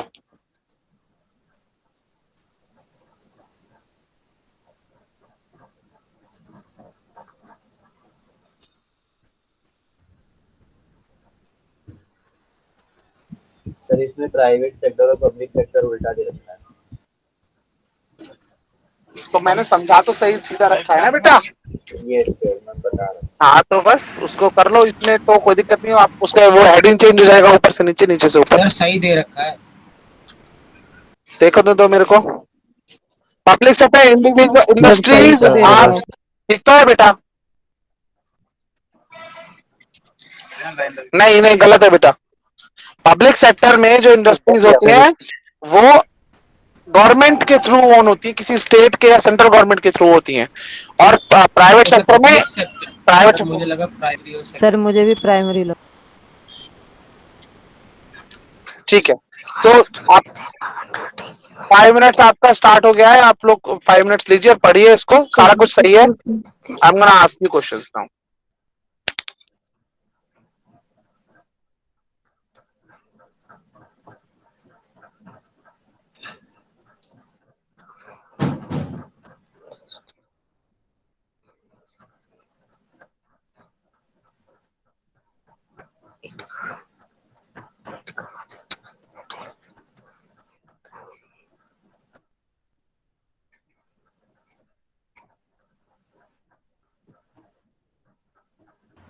Sir private sector में industries that are owned by own आएगा ना, से 1%, 1%।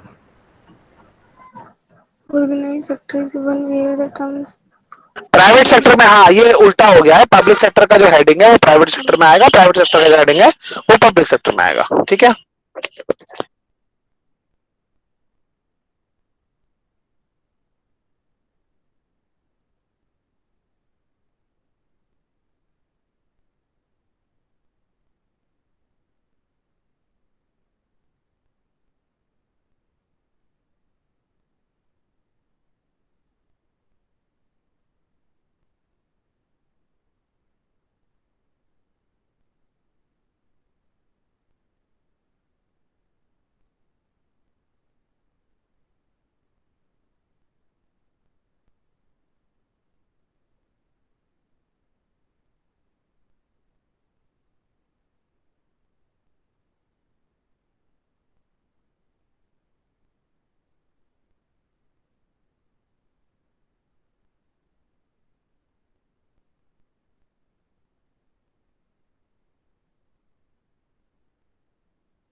सर पढ़ लिया।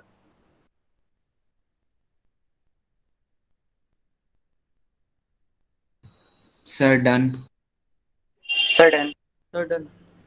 बेटा बाकी लोग को भी तो करना है। आपका तो डन हो गया, मुझे पता है। आई आस्क क्वेश्चन एट 5-7, जो मैंने टाइम दिया 5 मिनट्स का। I ask question after that only. Sir done.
Sir 7 minutes हो गए। ओके, यहाँ तक क्लियर है क्या बच्चों? यहाँ तक इसको पूछो, फिर मैं क्वेश्चन स्टार्ट करूँ? Yes, sir. Yes, sir. Yes, sir.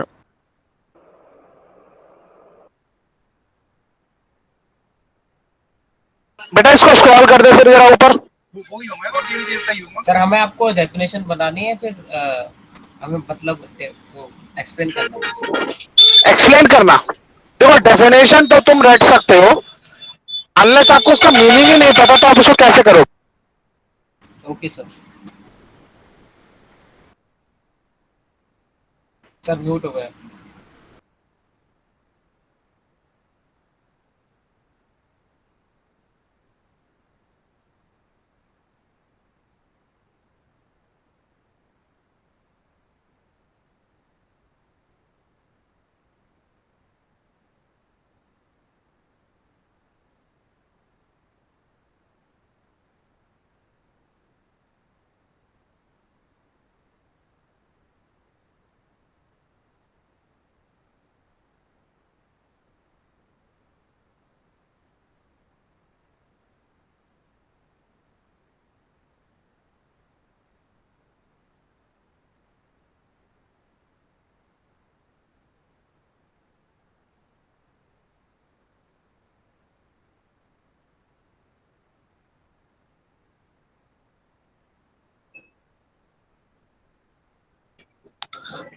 बच्चों शायद मेरा नेटवर्क का इशू था। अभी आवाज मेरा क्लियर आ रहा है आप लोग को? Yes, Yes, sir. sir. Yes, sir. Yes, sir. Alright, तो shall I start the questions? Yes. Yes, sir. Yes, sir. Yes, sir. ठीक है,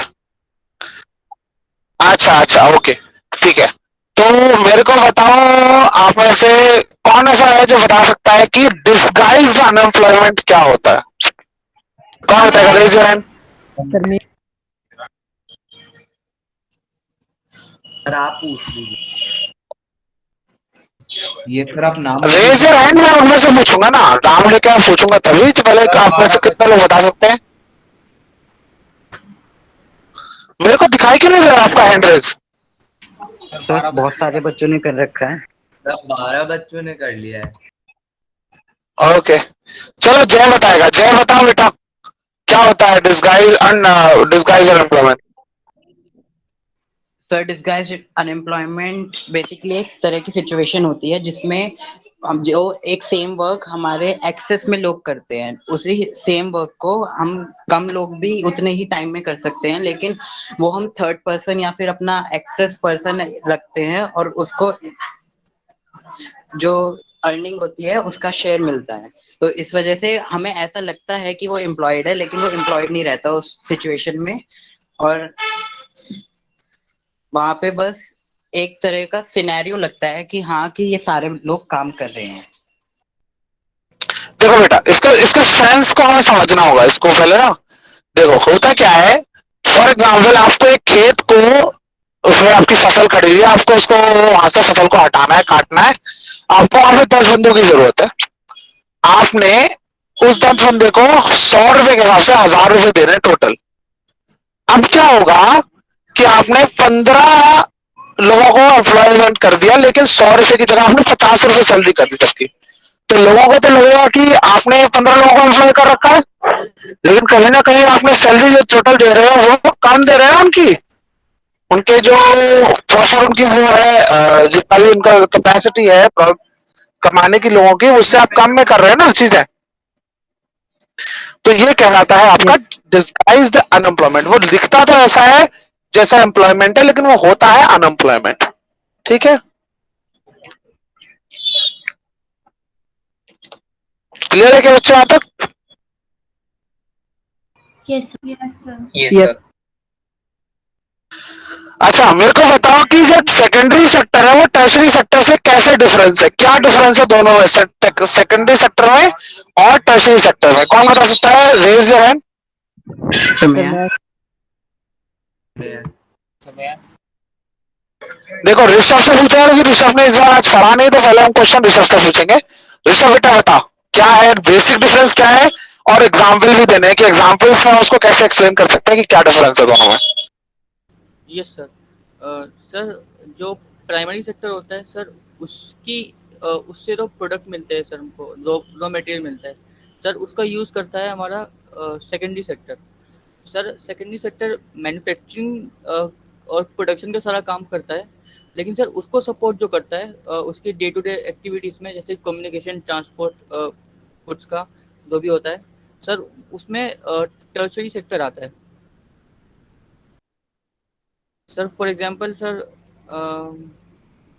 सर अमूल जो फैक्ट्री है सर, तो प्राइमरी सेक्टर से वो मिल्क लेती है, और सर जो पैकेट वगैरह में पैकिंग का काम होता है वो, और उसमें तो केमिकल्स वगैरह मिलाए जाते हैं सर, वो अमूल करता है।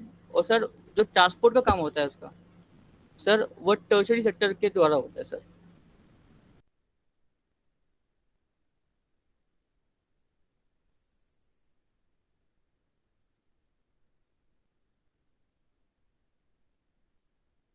सर आप म्यूट हो। Sir you are. हाँ मुझे पता है, मैं म्यूट हूँ। मैं एक्चुअल में ये जानना चाह रहा था कि और वो कुछ एक्सप्लेन कर रहा है क्या, क्योंकि मैं और भी कुछ ढूंढ रहा हूँ इस आंसर में। कुछ और भी कोई बता सकता है क्या इससे, कुछ और भी ऐड करना चाहता है कोई? यस गो अहेड बेटा मनोज। सर जैद। अच्छा जैद ने बोला था, हाँ जैद बोल बेटा। सर सेकेंडरी सेक्टर में जो हम यूज़ करते हैं, प्राइमरी सेक्टर का जो रॉ मटेरियल होता है एग्रीकल्चर से जो हम लेते हैं, उसका यूज़ करके सर उसका यूज़ करते हैं मैन्युफैक्चर करने में, इंडस्ट्रीज में उनका रॉ मटेरियल का, और उनसे नए नए आते हैं, वो सेकेंडरी सेक्टर का काम होता है। और टर्शरी सेक्टर में जो है वो प्राइमरी सेक्टर और सेकेंडरी सेक्टर का जो ट्रांसपोर्टेशन वगैरह, बैंकिंग वगैरह के लिए काम होता है, उनका कराने के लिए।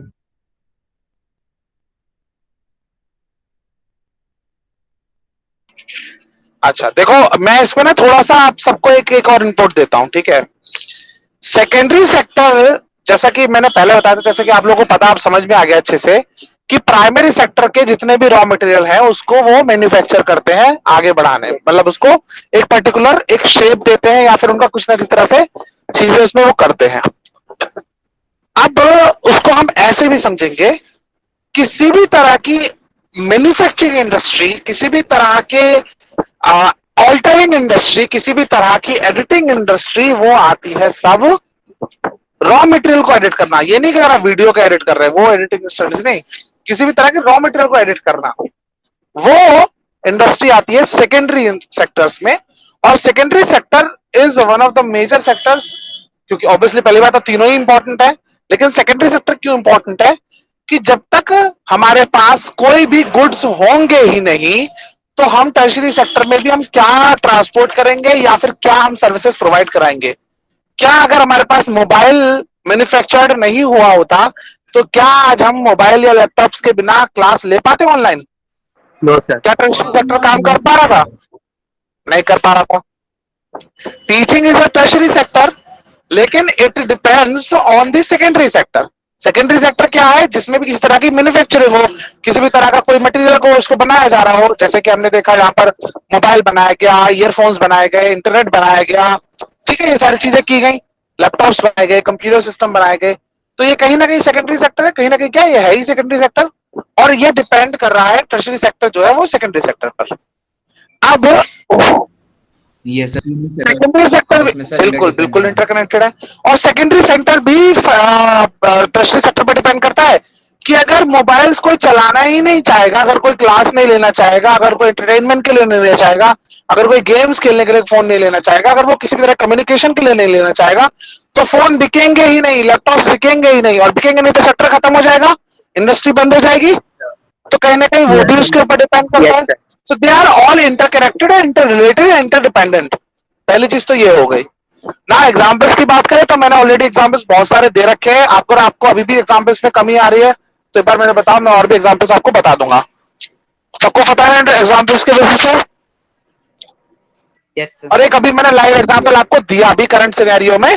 टीचिंग जो है वो टर्शरी सेक्टर है और मोबाइल मैन्युफैक्चरिंग जो है या लैपटॉप मैन्युफैक्चरिंग जो है, डिवाइस मैन्युफैक्चरिंग जो है, वो सेकेंडरी सेक्टर है। यहाँ तक क्लियर है क्या बच्चों? Yes, sir. Yes, sir, clear है। क्वेश्चन क्या पूछा है? सर उनका ट्रांसपोर्टेशन मोबाइल वगैरह वो टर्शरी सेक्टर। ट्रांसपोर्टेशन भी, ट्रांसपोर्टेशन अलावा यूजेस भी, वो सब कुछ टर्शरी सेक्टर है। सर हाँ जी बेटा, अभी आपने क्वेश्चन किस चीज के लिए पूछा था? मैंने पूछा था सेकेंडरी सेक्टर और टर्शरी सेक्टर क्या है और ये कैसे इंटर रिलेटेड है और उनके क्या एग्जाम्पल्स हैं। Okay sir.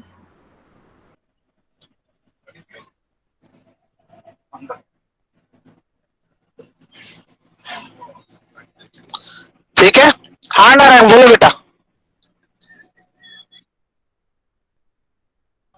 नो सर, मैंने क्वेश्चन नारायण क्या चीज? सर मैंने क्वेश्चन के लिए किया था। सर आप कोई क्वेश्चन पूछो तो इसका आंसर बता दीजिए। सर आपने आंसर के लिए किया था ना, इसलिए हैंड रेस कर रखा है सर सबने। अच्छा ओके ओके ओके ओके, ठीक है ठीक है ठीक है ठीक है। चलो एक क्वेश्चन और पूछता हूँ। बेसिक रीजंस क्या रहे हैं कि लोग प्राइमरी सेक्टर से टर्शरी सेक्टर में चले गए as an employer, as an employ? मतलब एम्प्लॉयमेंट जो है वो प्राइमरी से टर्शरी सेक्टर में क्यों शिफ्ट हुआ? कौन बताएगा इसको? सर क्वेश्चन समझ नहीं आया, एक बार रिपीट कर दीजिए। सर क्वेश्चन समझ नहीं आया। मैं फिर से पूछता हूँ, क्या रीजन था कि जो भी एम्प्लॉयमेंट है वो एक बड़ा शिफ्ट हुआ, एम्प्लॉयमेंट का पार्ट वो प्राइमरी सेक्टर से टर्शरी सेक्टर में? हमको पता है कि 100 साल पहले ज्यादातर लोग प्राइमरी सेक्टर में विश्वास करते थे, एग्रीकल्चर में, फिशिंग में, या इस तरह की जो चीजें होती हैं उस सब में, सेरिकल्चर में, हॉर्टिकल्चर में, इन सब में विश्वास रखते थे। आज क्या कारण है कि वो लोग टर्शरी सेक्टर में चले गए? तो क्या रीजन है उसके, मुझे बताएगा कोई? मैं अर्नव से ही पूछना चाहूंगा, पहले तो अर्नव और नारायण ये दोनों बताएंगे। नारायण पहले बता बेटा, नारायण से पूछते हैं, नारायण क्या कह रहा है? यस सर, इसका मेन रीजन ये हो सकता है कि प्राइमरी सेक्टर मतलब आज के सर अभी देखेंगे कि अभी का टाइम जैसा है या फिर पिछला भी जो टाइम जब ये शुरू हुआ तो सर जो वैल्यू मतलब किसी भी गुड की वैल्यू है वो सर इंक्रीज होने लगी। अब सर प्राइमरी सेक्टर में इनकम जो है पीपल की उतनी नहीं पहुंच पाती थी जितनी टर्सरी सेक्टर में थी। और वर्क भी सर प्राइमरी सेक्टर में अगर हम एग्रीकल्चर को लेंगे तो सर एग्रीकल्चर में हमें स्टार्टिंग से सर पहले प्लोइंग करना पड़ेगा, फिर सोइंग करना पड़ेगा और सर लास्ट में फिर हार्वेस्टिंग भी करना पड़ेगा और सर बीच में भी हो सकता है कि क्रॉप फेल भी हो जाए किसी कारण से। लेकिन सर टर्सरी सेक्टर्स में इतनी प्रॉब्लम्स नहीं थी, उसमें या तो हमारे पास कोई एक स्पेसिफिक वर्क था और मतलब इनकम और वर्क की जो थी कि उसमें एक तरह का फिक्स्ड वर्क था और एक तरह से मतलब उसमें हमें फिक्स्ड इनकम भी मिल रही है, बहुत बेटर जॉब है, इसलिए ज्यादातर लोग उससे शिफ्ट होकर टर्सरी सेक्टर में आ गए। ठीक है, अब एक बार जरा क्या बोलते हैं अर्नव भी बताएगा, अर्नव तुम्हारे हिसाब से क्या आंसर हो सकता है इसका? Yes sir. सर इसके लिए मेरे हिसाब से तो कई पॉइंट्स हो सकते हैं। पहला पॉइंट तो ये हो सकता है सर कि जो प्राइमरी सेक्टर है वहां पे उसके कंपैरिजन में अगर टर्शियरी सेक्टर में देखा जाए तो वर्क अवेलेबिलिटी और एश्योरिटी ऑफ इनकम थोड़ी ज्यादा है, क्योंकि प्राइमरी सेक्टर में आपका जो पूरा काम है या तो वो पहले के टाइम पे या इंडिया में अभी भी देखे तो 40% से ज्यादा फार्मर्स जो है रेन पे डिपेंड कर रहे हैं, तो वो रेन पे डिपेंडेंट है। और उसके साथ साथ जैसे नारायण ने कहा क्रॉप बीच में फेल भी हो सकती है, तो इसकी वजह से थोड़ा सा शिफ्ट देखा गया टर्शियरी सेक्टर की तरफ कि वहां पे आपको कुछ ऐसा फेलियर नहीं दिख सकता है। फिर सेकंड पॉइंट ये हो सकता है कि जब टर्शियरी सेक्टर इंट्रोड्यूस किया गया होगा उस टाइम पे प्राइमरी सेक्टर के कंपैरिजन में लोगों ने उसको ज्यादा प्रॉस्पेरस माना होगा, क्योंकि जब कोई चीज नई नई इंट्रोड्यूस होती है तो उसके केवल प्लस पॉइंट्स और बेनिफिट्स ही हमें दिखाए जाते हैं और वही हमारी आंखों के आगे नाचते हैं और हमें भी ऐसा ही लगता है कि वही ज्यादा बढ़िया चीज है। तो एक इसकी वजह से भी शिफ्ट हो सकता है। और एक और चीज ये हो सकती है कि प्राइमरी सेक्टर में एग्रीकल्चर में उतनी इनकम ना मिल पा रही हो जितना वहां पे इंस्टेंटली उस टाइम पे मिल पा रही हो, इसलिए लोगों ने बहुत ज्यादा शिफ्ट किया टर्शियरी सेक्टर की तरफ। सब लोग इधर की ओर गए कि बैंकिंग में या फिर ट्रांसपोर्टेशन रिलेटेड, कम्युनिकेशन रिलेटेड, और जैसा कि हम अभी टीचिंग भी कह रहे थे तो इसमें भी गए। लेकिन आज हमें जाके पता चल रहा है कि इसमें क्या डिफेक्ट्स हैं। तो सर इस वजह से हो सकता है उस टाइम टर्शियरी में ओके ओके ओके ओके, लेकिन ये जो सारी चीजें तुम गिना रहे हो ये तो सेकेंडरी सेक्टर में तो जा सकते थे लोग, टर्शियरी में क्यों गए?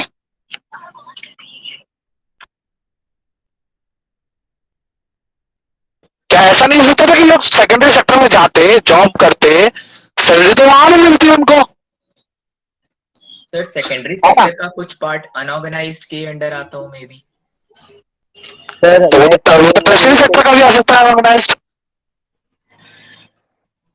सर मैं एक पॉइंट रखने की कोशिश करूं अभी, एक हाँ बेटा, बिल्कुल बिल्कुल बिल्कुल बिल्कुल। सर वो इसलिए क्योंकि सर सेकेंडरी सेक्टर वाले जो लोग हैं, जो उनकी जो वाले सेक्टर है वो प्राइमरी सेक्टर पर डिपेंडेंट है, और टर्शियरी सेक्टर दोनों पे इंडिपेंडेंट है सर। तो उनको लोगों को इंडिपेंडेंट रहना सर पसंद है, इसलिए वो प्राइमरी सेक्टर से इंडिपेंडेंट रहना चाहते थे, इसलिए वो बेटा tertiary ऐसे कैसे कह रहे हो कि वो इंडिपेंडेंट है? अभी तो हमने डिस्कस किया कि तीनों सेक्टर से एक दूसरे के ऊपर कोर वो डिपेंडेंट है।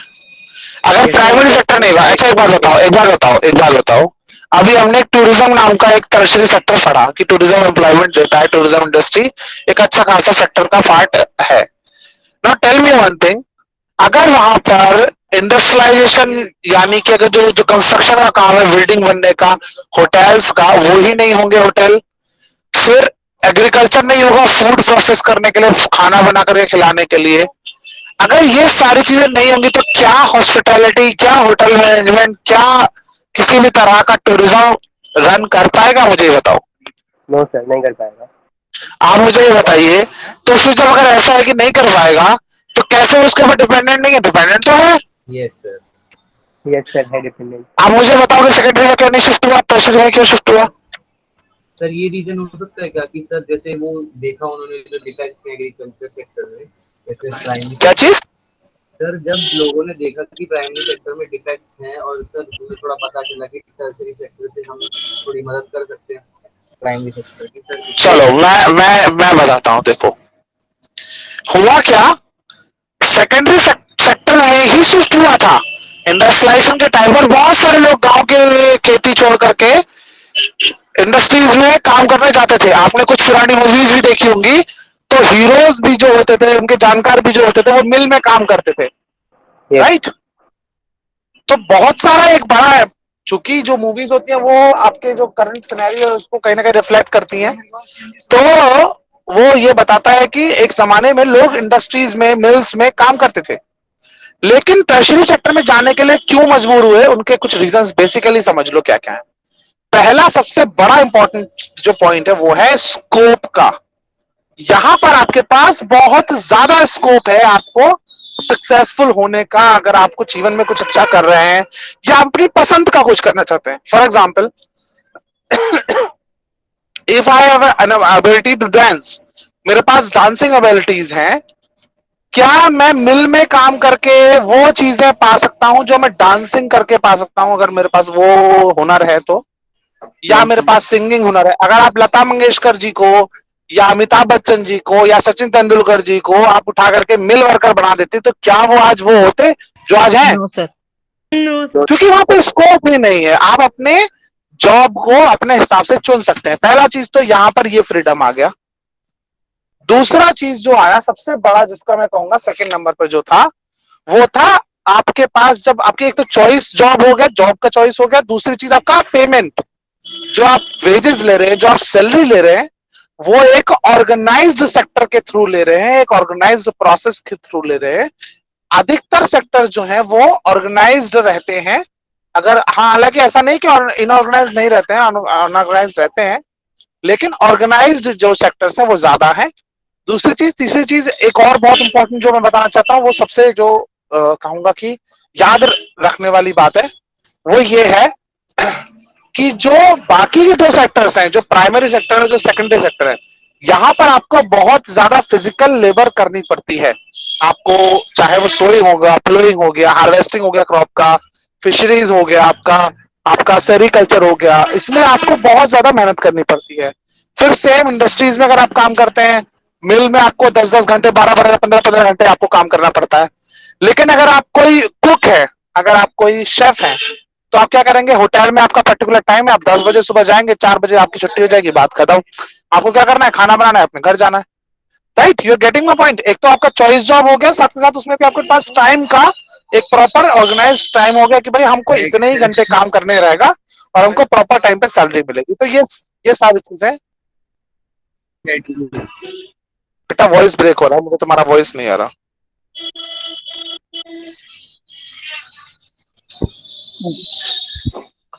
मुझे वॉइस नहीं आ रहा बेटा तुम्हारा। Am I audible to all of you? Yes, sir, you are audible. Yes, sir. Yes, Yes, sir. sir. Yes, sir. तो मेरे पॉइंट्स आपको क्लियर हो गए बच्चों कि क्या क्यों डिफरेंस था सेकेंडरी सेक्टर में जाने की जगह टर्शियरी सेक्टर Yes. में जाने का? क्लियर है? ठीक है, आज का चैप्टर पूरा हो गया। आज के लिए इतना ही, फिर नेक्स्ट क्लास में मिलते हैं। फिर नेक्स्ट चैप्टर हम हिस्ट्री से स्टार्ट करेंगे। ठीक है? सर आपने सेकंड पॉइंट क्या बताया था? तो पहले तो स्कोप बताया था और थर्ड बताया था लेस टाइम्स आवर्स, जो आपके टाइम्स हैं वो ऑर्गेनाइज सेक्टर के थ्रू आपकी वेजेस मिल रही हैं। ये 3 सेक्टर पॉइंट्स बताए थे मैंने आपको। ओके सर एक लेस अमाउंट ऑफ लैंड भी तो कह सकते हैं। नहीं, चलो वो तो देखो रिसोर्सेज में आती है, तो वो रिसोर्सेज तो कहीं पे भी कम ज्यादा हो सकते हैं। Less amount of teaching opportunities, less amount of banking opportunities, ये तो सब किसी में भी हो सकता है। रिसोर्सेज का कम ज्यादा होना तो किसी भी सेक्टर में हो सकता है। रीजंस क्या रहे वो मैंने आपको बता दिए टर्शरी सेक्टर में जाने के सेकेंडरी सेक्टर की जगह। ठीक है? यस तो सर। बच्चों आज के लिए इतना ही, मिलते हैं नेक्स्ट क्लास में। अच्छा ऋषभ, ज्योग्राफी चाहते हो? चलो ठीक है, ज्योग्राफी कर रहे हो, कोई प्रॉब्लम नहीं है। हिस्ट्री फिर आगे कर लेंगे। ठीक है, नेक्स्ट क्लास में ज्योग्राफी पढ़ेंगे। Sir Okay, sir. Okay sir. Okay Sir, बच्चों, NCERT बाय मेरी बाय। वॉइस से। ब्रेक हो रही थी क्या? मॉड्यूल से बेटा, मॉड्यूल से। Okay, sir. सर मेरी वॉइस ब्रेक हो रही थी क्या?